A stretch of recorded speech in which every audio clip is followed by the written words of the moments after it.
Semi-finals of the FIFA World Cup again. A 2-1 victory over Colombia. A hard-fought, difficult 2-1 victory that we all knew it would be. Australia, the hosts, now stand between the Lionesses and England's first ever Women's World Cup final. Can we do it?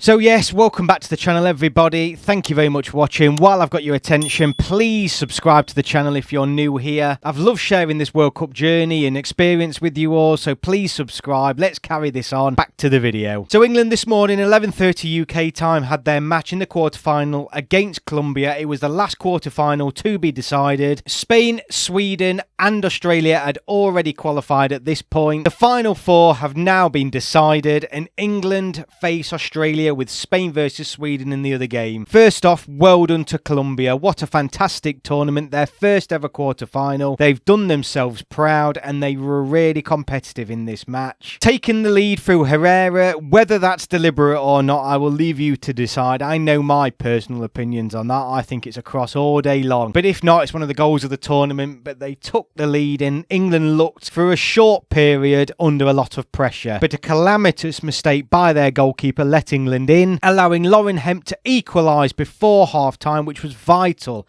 absolutely vital. England then came out in the second half and again scored at a vital moment. Russo clean through, a little bit fortunate the way it broke to her, but nothing can be said about the finish. It was absolutely phenomenal. Never in doubt, and England really from that point on were relatively comfortable. Casado and Ramirez though were absolutely brilliant, as was Guzman, who was brought on very prematurely in that first half due to an injury, but there were some fantastic individual performances from Colombia, but England were just too strong, showed their experience when it mattered. Australia, of course, earlier in the day had won their quarter-final match against France and it ended up going to penalty shootouts, and what a penalty shootout that was. Australia had two opportunities prior to actually winning the game to put the game to bed with the final penalty, but missed both of them, and it just seemed like it was going to go on and on and on, but eventually Australia did come out on top. So can England beat Australia in the semi-finals? And again,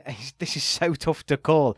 I must admit, watching the Australia-France game earlier in the day, there's not a lot there that I fear as an England fan. I don't think either team were that good. I think England, although they weren't great again, they were much better than what they have been at previous points throughout this tournament. And I do fancy England if it goes to penalty shootouts. I think those Australian penalties were poor on the whole. I do think they were quite poor.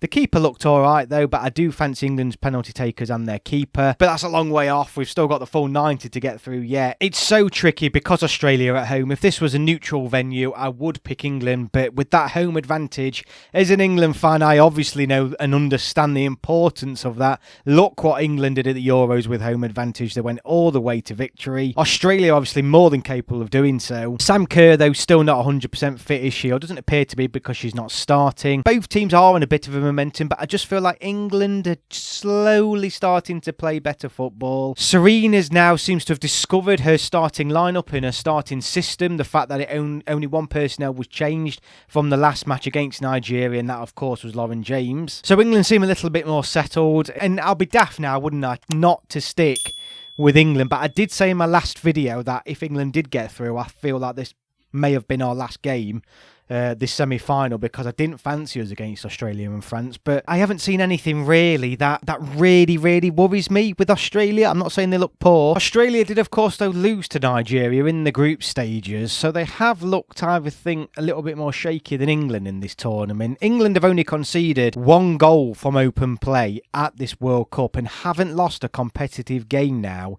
in years, and I mean that, competitive matches over 20 odd games. England's last loss though was against Australia just before this World Cup. If you remember, it was only a friendly, but it ended England's 30-plus game unbeaten run. Australia will certainly take heart from that, but obviously comparing a friendly prior to a World Cup to a World Cup semi-final is, you know, it's night and day, isn't it? I think it will be Spain that England or Australia meet in the final. I had England-Spain as my final prior to this tournament, so I'm sticking with that. Now both of those teams are in separate semi-finals. But for England, I'm going for a 2-0 England victory. Why not? I'm English. Come on, the lionesses. This is it. This is the tournament. England, well, all these teams, none of these teams will have a better opportunity of winning the World Cup. Let me know in the comments below what you think the scoreline is going to be, and I will see you all on my next video.